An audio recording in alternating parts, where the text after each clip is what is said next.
Assalamualaikum warahmatullahi wabarakatuh. Di sini saya akan menjelaskan tentang toharoh atau bersuci. Toharoh secara bahasa berarti bersih atau suci dari kotoran-kotoran. Sedangkan menurut syara berarti suci atau bersuci dari hadas baik besar maupun kecil.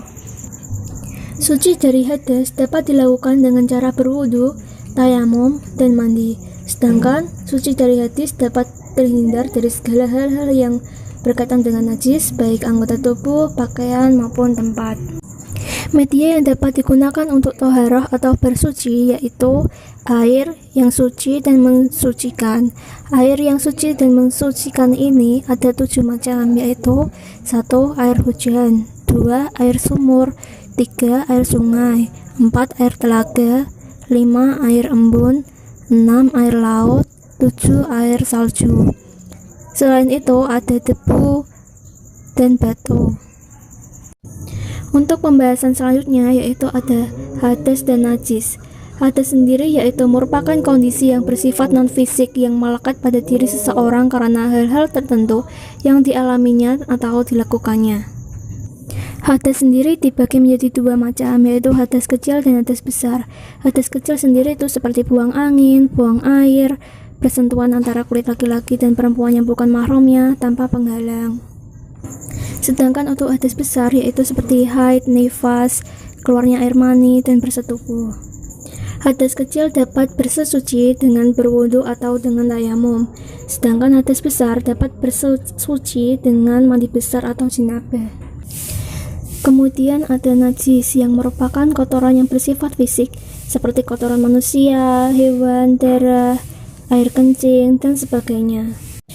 Najis sendiri dibagi menjadi 3 macam, yaitu najis mukhafafah atau najis ringan yang berasal dari air kencing bayi laki-laki dan belum berumur 2 tahun dan belum makan sesuatu kecuali air susu ibunya. Sedangkan najis mutawasitoh yaitu najis sedang yang berasal dari kubul dan dubur manusia dan hewan. Untuk yang ketiga yaitu najis mughaladoh atau najis yang berat, berasal dari anjing, babi, serta keturunannya. Selanjutnya yaitu macam-macam toharoh atau bersuci. Ada wudu, tayamum, mandi wajib atau jinabah, istinja, membersihkan najis, dan lain-lain. Selanjutnya yaitu wudu. Wudu sendiri menurut bahasa berarti bersih, indah, atau terang.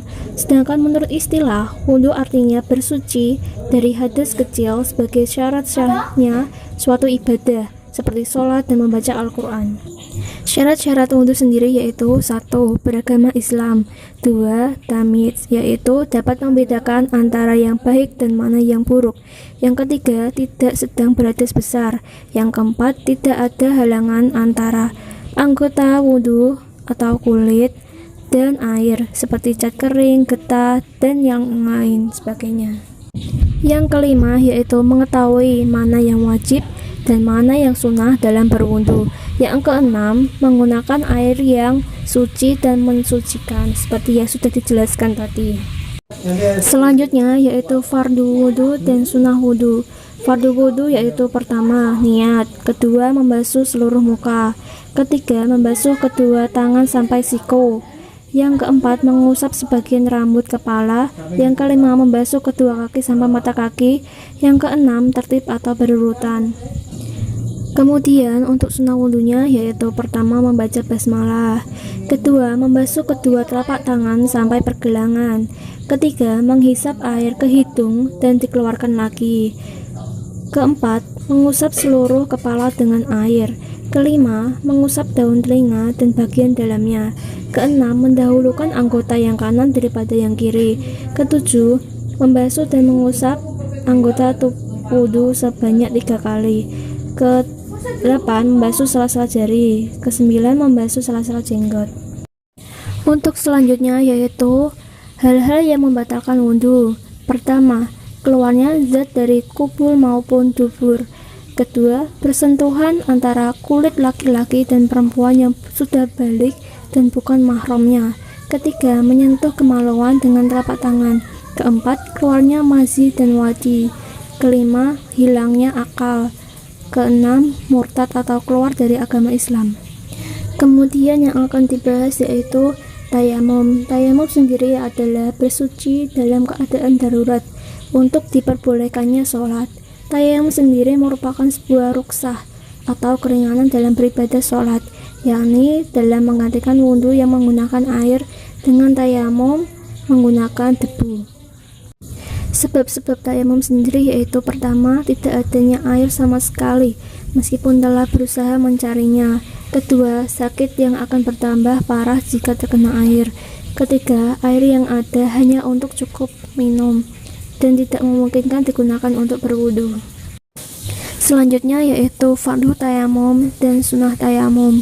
Fardu tayamum yaitu niat, meletakkan kedua telapak tangan di atas debu untuk mengusap muka, mengusapkan debu di telapak tangan ke muka dengan 2 kali usapan, meletakkan kedua telapak tangan di atas debu untuk mengusap tangan, mengusapkan debu ke tangan dengan 2 kali usapan dan didahulukan yang kanan. Untuk sunnahnya yaitu membaca basmalah saat meletakkan kedua telapak tangan di atas debu, mendahulukan bagian anggota kanan daripada yang kiri, mendahulukan bagian wajah yang atas daripada yang bawah. Jarak antara mengusap wajah dan kedua telapak tangan tidak terlalu lama, menepiskan debu yang dengan meniupnya. Kemudian selanjutnya yaitu mandi. Mandi sendiri menurut bahasa artinya membasuh tubuh secara keseluruhan dengan air. Sedangkan menurut syara, mandi adalah mengalirkan air ke seluruh tubuh dengan niat tertentu untuk menghilangkan hadas besar.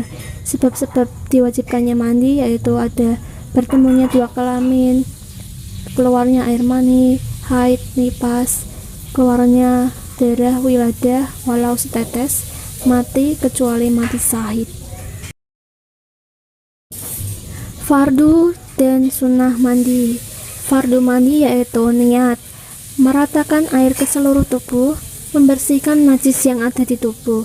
Sedangkan sunnah mandi yaitu membaca basmalah pada saat mulai mandi, mengambil air wudhu sebelum mandi, mengusapkan kulit sebelum disiram air, menyela-nyela rambut atau yang sulit dijangkau oleh air, mendahulukan anggota badan yang kanan daripada yang kiri, membasuh tubuh sebanyak 3 kali, membaca doa setelah wudhu.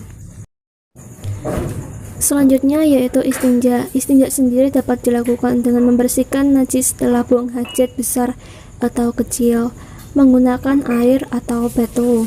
Dengan air cukup, dibasuh bagian bekas buang hajat hingga bersih dan tidak ada bekas kotoran hajatnya lagi. Dengan batu, caranya mengoleskan batu ke bagian bekas hajat sampai bersih. Tetapi satu baku hanya boleh dioleskan sekali. Dan adapun jumlah batu yang disunahkan Rasulullah SAW adalah berjumlah ganjil. Untuk materi yang terakhir yaitu ada najis. Seperti yang sudah dijelaskan tadi, di sini akan dijelaskan cara-cara membersihkan najis berdasarkan jenisnya. Untuk yang pertama yaitu najis mukhafafah atau najis ringan, yaitu dengan cara memercikkan air. Yang kedua najis mutawasithah, yaitu najis sedang, dengan cara mencuci dengan air mengalir. Yang ketiga najis mughaladah, najis berat, yaitu dengan cara mencucinya 7 kali, di salah satu dicampur dengan tanah atau debu.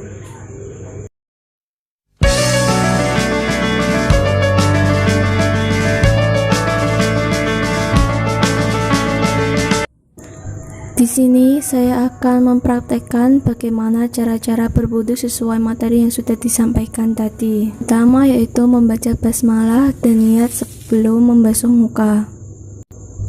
Bismillahirrahmanirrahim, artinya dengan menyebutkan nama Allah yang Maha Pemurah lagi Maha Penyayang.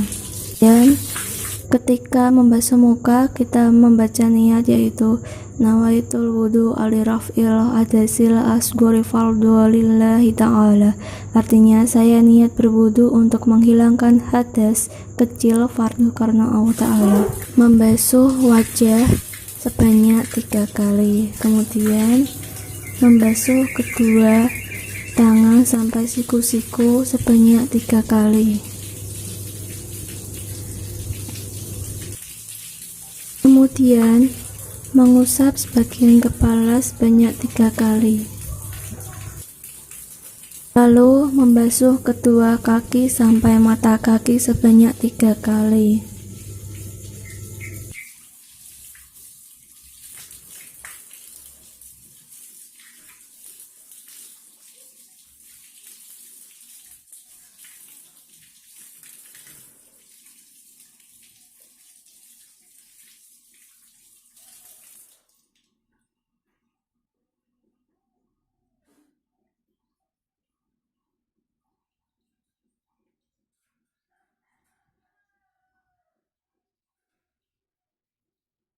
Kemudian kita membaca doa setelah wudhu, yaitu Asyhadu an la ilaha illallah wahdahu la syarikalah wa asyhadu anna Muhammadar abduhu wa rasuluh. Allahumma ij'alni minat tawwabin waj'alni minal mutatahhirin waj'alni min ibadikas sholihin. Artinya, saya bersaksi tiada Tuhan melainkan Allah yang Maha Esa, tiada sekutu baginya, dan saya bersaksi bahwa Nabi Muhammad adalah hambanya dan utusannya. Ya Allah, jadikanlah saya orang yang ahli taubat, dan jadikanlah saya orang-orang yang suci, dan jadikanlah saya dari golongan hamba-hambamu yang saleh.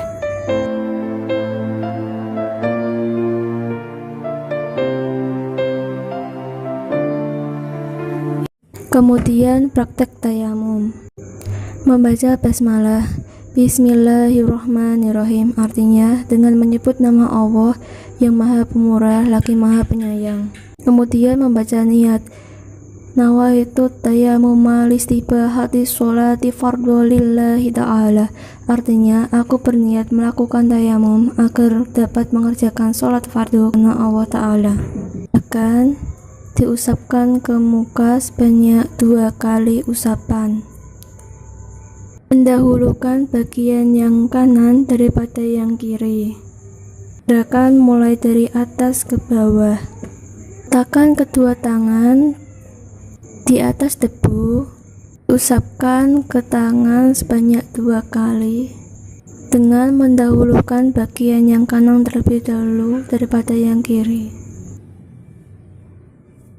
Selesai tayamum, kita dapat melakukan ibadah sholat.